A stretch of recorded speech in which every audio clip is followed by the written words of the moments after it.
पूरे हिंदुस्तान की सरकार को, पूरे मीडिया वालों को ये बताना चाहता हूं, ये रिकॉर्ड करो।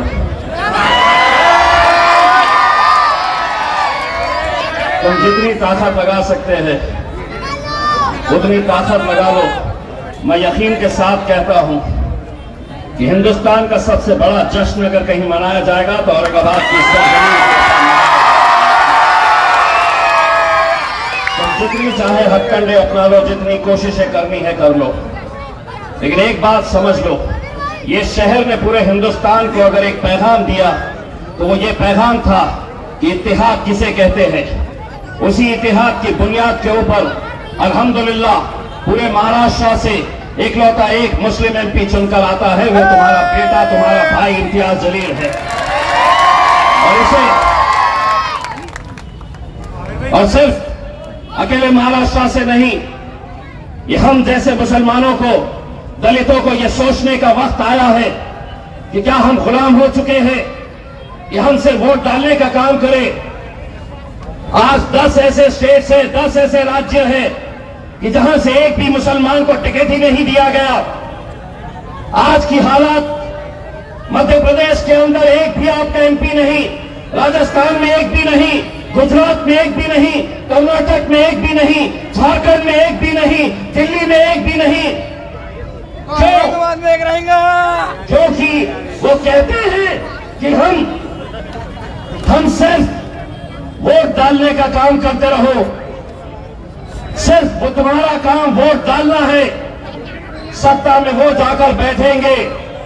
लेकिन जब ये आवाम एक साथ मिलकर एक ताकत बनकर खड़ी रही तो मैंने उन तमाम नेताओं को एक पैगाम दिया कि सुनो शरद पवार, सुनो राहुल गांधी, सुनो उद्धव ठाकरे, सुनो अजीत पवार, अगर आज के बाद स्टेज के ऊपर तुम बैठोगे तो इम्तियाज जलील नीचे नहीं बैठेगा, ऊपर तुम्हारे बाजू बैठेगा। मैं कोई गुलामों की राजनीति नहीं करता हूं। आज मेरे नाम से कहते हैं कि नरेंद्र मोदी को कमजोर करना है, नरेंद्र मोदी के सीटों को कम करना है, तो इम्तियाज जलील को यहां पे वोट मत दो, चंद्रकांत खैरे को दो। ये कहां से ऐसे लोग आ जाते हैं,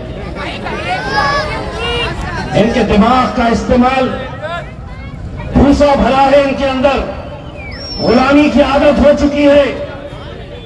महाराष्ट्र के अंदर 48 सीटें हैं, सारी ताकत उस एक सीट के ऊपर लगाओगे जहां पर तुम्हारा अपना एक भाई लोकसभा के अंदर नुमाइंदगी कर रहा है।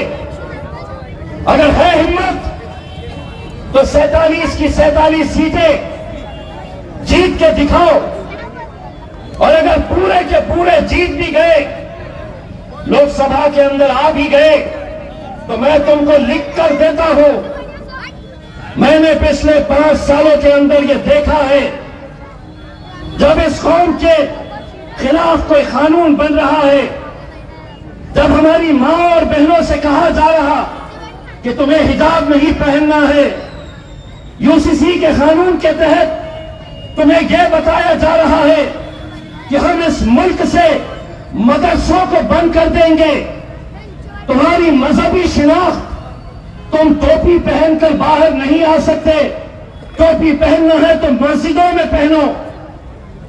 ये कानून जब लाया जाएगा तो वो 47 के 47 गूंगे, मुक्के और बहरे बनकर बैठे रहेंगे। अगर वहां पर कोई नरेंद्र मोदी और भारतीय जनता पार्टी की आंख में आंख डालकर अगर कोई सवाल करेगा तो वो मेरा शायद बैरिस्टर असदुद्दीन ओवैसी और इम्तियाज जलील करेगा।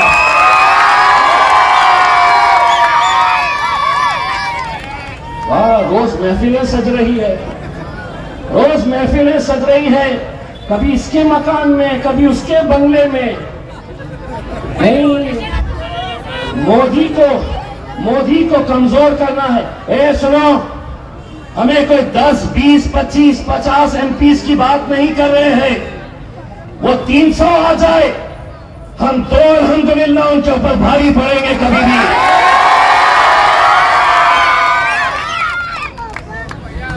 और किसके बारे में कह रहे हैं? और किसके बारे में कह रहे हैं?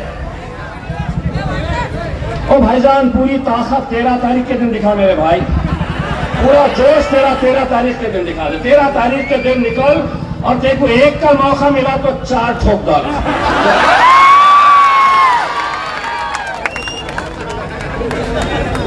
जहां दिखाना है वहां नहीं, यहाँ पे खड़े रहना है, इधर सारा जोश इधर ही दिखाओ।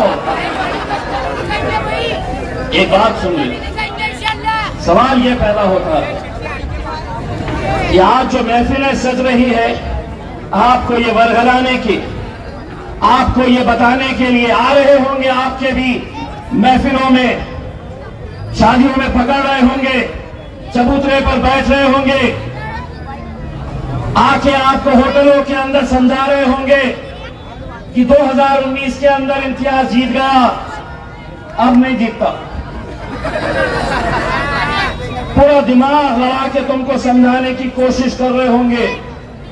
ये कौन है मालूम? 2019 में यही चंडाल चौकड़ी घूमती थी शायद। 2019 में जब इम्तियाज जलील 28 दिन पहले पूना से आया यहां पर और कहा कि मैं अंदरकी का इलेक्शन लड़ूंगा, तो मुझे देखकर हंसते थे, तुमको कौन पहचानता है, कैसे जीतोगे? मैंने कहा अगर इम्तियाज जलील खड़ा है और उसकी नीयत अगर साफ रही तो अल्लाह उसके लिए रास्ते बनाएगा। अल्हम्दुलिल्लाह जीत गया। 5 साल धंधे बंद सबके, खादी के कपड़े लपेट के अलमारी में डाल दिए। जैसे इम्तियाज जलील 2019 के अंदर बोला कि अब मैं एमपी बनूंगा, फिर कपड़े निकाल लिए खादी के, फिर मार्केट में निकल गए। कैसे आता? बताओ कैसे आता? कागज की चिट्ठी, छोटी डायरी, पेन लेके जहां मिल रहा वहां पे निकाल रहे। देखो, मराठा इतने, दलित इतने, ओबीसी इतने, मुसलमान इतने, मुसलमानों का वोटिंग परसेंटेज होगा देखो 50% है ना भैया, 50 ना, नहीं 55 भी हो गया। कैसा आता? और उस वक्त मैं ये कहता था कि नादानो, तुम्हारा ईमान इतना कमजोर है कि तुम मेरा हिसाब जमीन पर निकाल रहे, लेकिन मेरा हिसाब तो मेरा रब वहां पर कर रहा है, वहां पर कर रहा है। और आज फिर आ गए, पूरा घूम रहे। ये एक अलग गैंग यहां पे घूम रही है, दूसरी कहां घूम रही मालूम क्या? एक बंदा पूरे शहर में घूम रहा है झोली फैलाते हुए, दे दे दे दे दे दे दे दे दे दे दे। मेरे को फिक्र उसकी इस बात के लिए होने लगी, और इसमें से कोई जान पहचान का है तो मेरी तरफ से एक मशवरा दे दो। इतना जोश में झोली उठा रहा है कि कहीं उसके नारे को खतरा ना हो जाए, तो बैंड बांध के निकल मेरे राजा। ये कहां से आ रहे हैं ये लोग मेरे शहर में, मुझे समझ में नहीं आ रहा। अच्छा, एक बात सुन ले, एमपी का इलेक्शन लड़ने का इख्तियार सबको है साहब, हर आम आदमी भी लड़ सकता है, जमहूरियत है, कोई भी लड़ सकता है। सिर्फ एक कंडीशन है मेरी, यहां पे किरारपुरे के अंदर आना, यहां पर मैं एक है तो ऐसा बोर्ड लगाऊंगा, उसके ऊपर सिर्फ अंग्रेजी में लिख के बताना, मेंबर ऑफ पार्लियामेंट। अबे पार्लियामेंट बोले तो कानून जहां पे बनते हैं, इन नौजवानों के कानून, हमारी माँ और बहनों के कानून, हमारे आज शरीयत के कानून भी वहां पर बन रहे हैं। हर कानून वहां पर बनता है। और एक बात ये भी बता दो, ईवीएम की जो मशीन होती है उसमें जितने वोट पड़ते हैं उतने ही रहते हैं, तुम बढ़ा नहीं सकते। मतलब ईवीएम मशीन में भाई साहब को अगर 20 मिले तो बाहर आके खड़े हो जाएंगे, 20 का 40, 20 का 40, 20 का 40 बोल के। पुरानी आदत, अम्बा अफसरा, अंजलि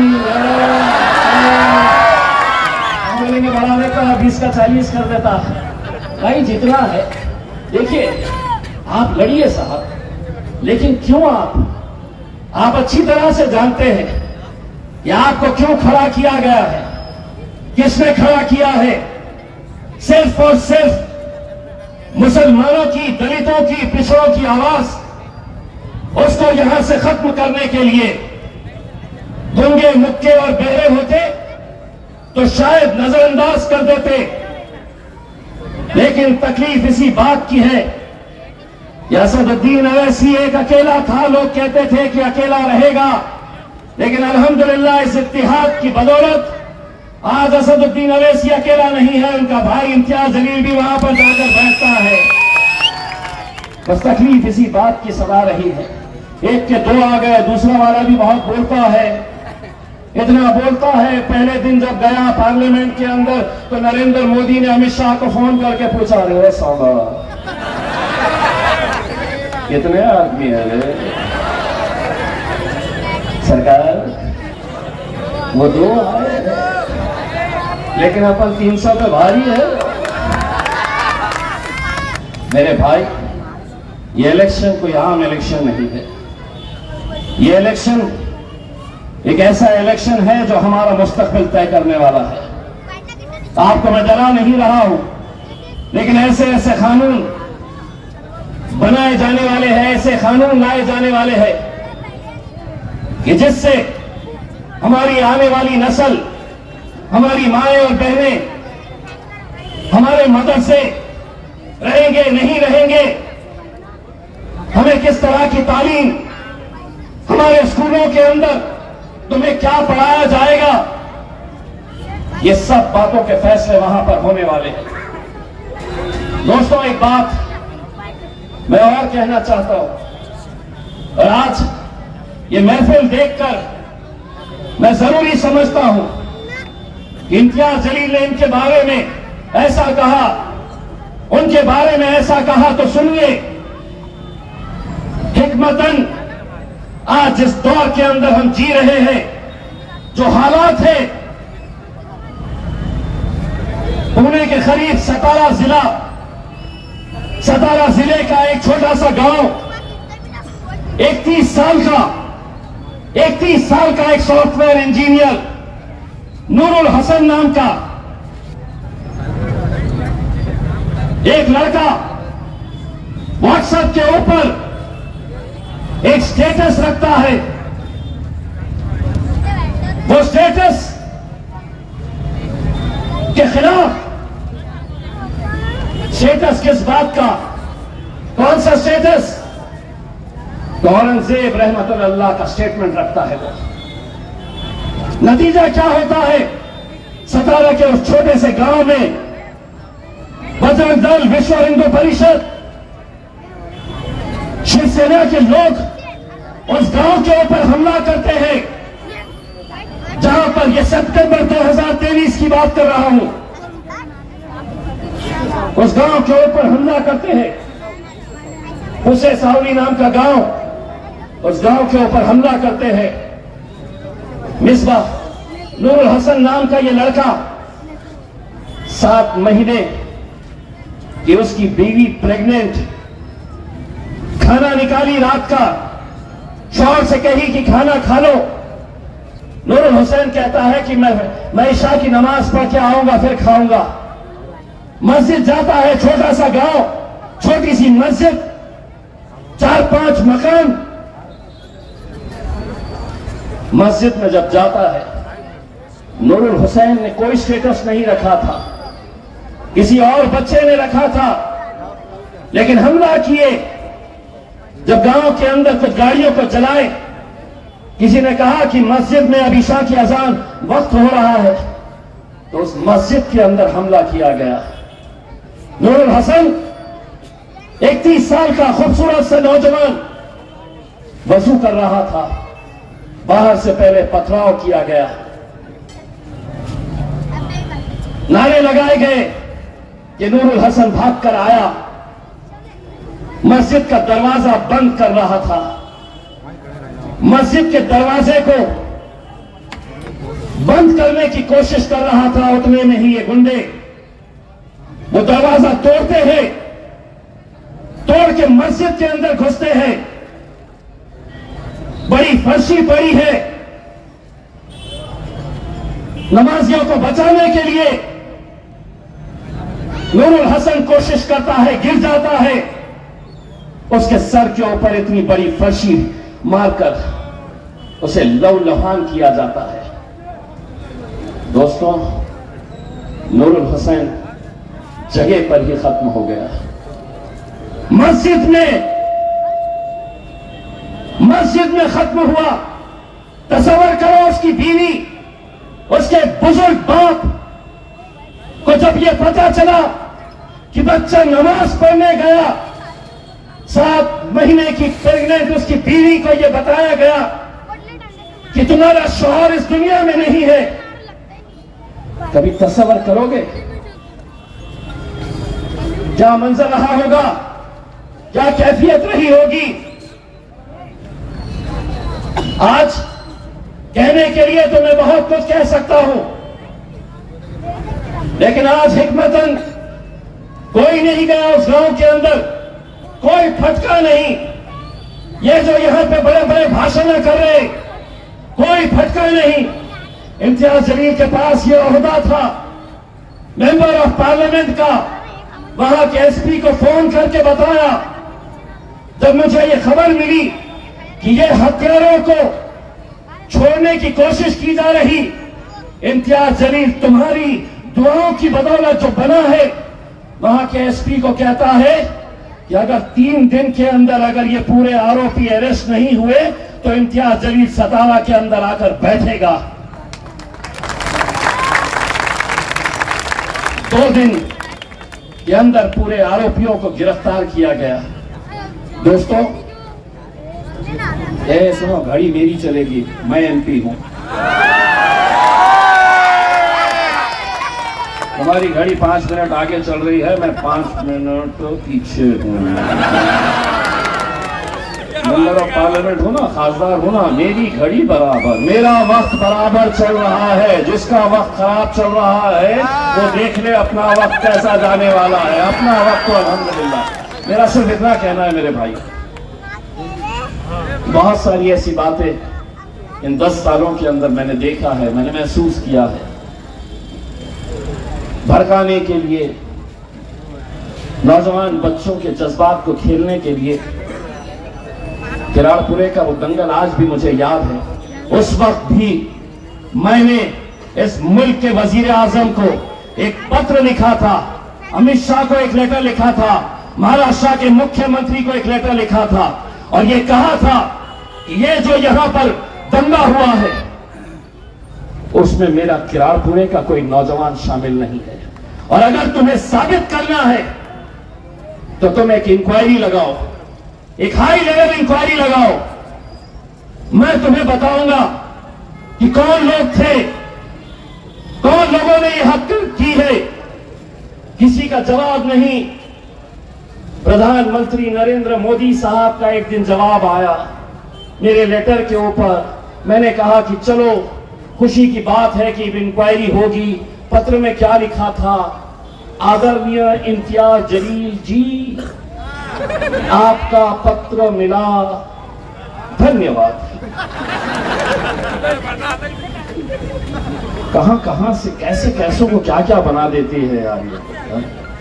भाइयों, मैं आपको जैसा बता रहा हूं, ये इलेक्शन अगर इम्तियाज जलील जीता तो ये जीत इम्तियाज जलील की नहीं होगी मेरे भाई। ये उन तमाम मुसलमानों की, दलितों की आवाज होगी, उस 90 साल के बुजुर्ग की दुआओं की का नतीजा होगा, जो मुझे रमजान के आखिरी अशरे के अंदर एक मस्जिद में मिले। मैं जाकर उन्हें जब मिला, हाथ मिलाया उनसे, मैंने कहा कि मेरे लिए दुआ करना। बुजुर्ग शख्स, 90-52 साल की उम्र होगी। तो उन्होंने मुझसे कहा कि बेटा मैं जालना का रहने वाला हूं। मैंने कहा मेरे लिए दुआ करना। तो उन्होंने कहा कि पूरे रमजान मैं और मेरे पूरे घर वाले तहज्जुद में उठ के तेरी कामयाबी के लिए दुआ करते हैं बेटा। जालना का रहने वाला क्या जरूरत है उसे, क्या वजह है उसे। मैंने जब उन्हें हाथ पकड़ा तो कुछ आंसू मेरी आंखों में थे और वो बुजुर्ग शख्स फूट फूट कर रोने लगा।